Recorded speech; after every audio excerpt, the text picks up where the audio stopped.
আসসালামু আলাইকুম। বিসমিল্লাহির রহমানির রহিম। ভোটের দামামা। ভোটের তফসিল ঘোষণা করা হয়েছে।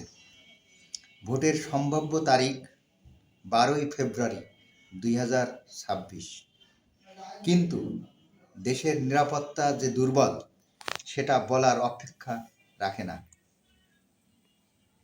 এটা অন্তর্বর্তী সরকার ক্ষমতায় আসার শুরু থেকেই লক্ষ্য করা যায়, যা সরকারের দুর্বলতা ও সুষ্ঠু পরিকল্পনার অভাবে এ সমস্ত দুর্ঘটনা ও কিলিংয়ের মতো মারাত্মক সমস্যা তৈরি হয়েছে।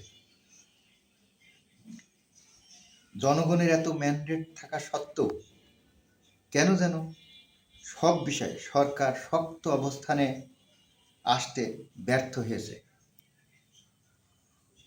যার পরিণতি সরকার নিজে ও জনগণ সবাই ভোগ করছে। এখন সুষ্ঠু ভোট, নিরপেক্ষতা ও নিরাপত্তা দানে সরকার ভূমিকা রাখতে সক্ষম হবে কি? জনমনে প্রশ্ন রয়েই যাচ্ছে। আর এই সুষ্ঠু নির্বাচনের জন্য প্রার্থী, সমর্থক ও জনগণের নিরাপত্তা খুবই অপরিহার্য। আমার নিজস্ব ধারণা, সরকার একই দিনে দেশের সব অঞ্চলের নিরাপত্তা দিতে সক্ষম হবে না। তাহলে বিকল্প ব্যবস্থা হিসেবে কি পদক্ষেপ বা ব্যবস্থা নেওয়া যায়, সবাইকে সেটা ভেবে দেখতে হবে। গোটা দেশের সব অঞ্চলে একই দিনে জাতীয় নির্বাচন করা সম্ভব নয়, কারণ হিসাবে নিরাপত্তাই মুখ্য। আর এই নিরাপত্তার কথা মাথায় রেখে দেশের এক এক বিভাগে 2-1 দিনের ব্যবধানে ভোট নেওয়া সম্ভব কিনা অবশ্যই সরকারকে ভেবে দেখতে হবে।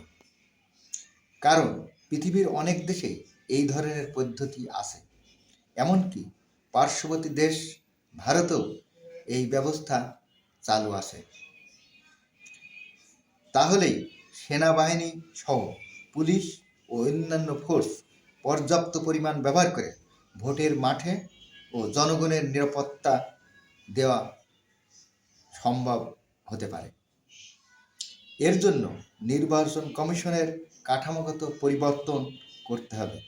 সেখানে একটু বেশি অর্থের প্রয়োজন হতে পারে। বিশেষ করে ব্যালট বক্সগুলো খুবই নিরাপত্তা ও সততার সাথে সংরক্ষণ করা প্রয়োজন হবে।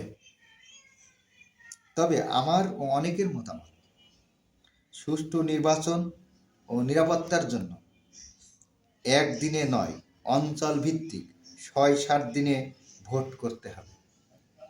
এটাও সংস্কারের একটা পদক্ষেপ হতে পারে এই সরকারের আমলে, যেটা ভবিষ্যতে সুষ্ঠু ও নিরাপত্তা দানে মাইল ফলক হয়ে থাকবে। আজ এ পর্যন্তই। আল্লাহ হাফেজ।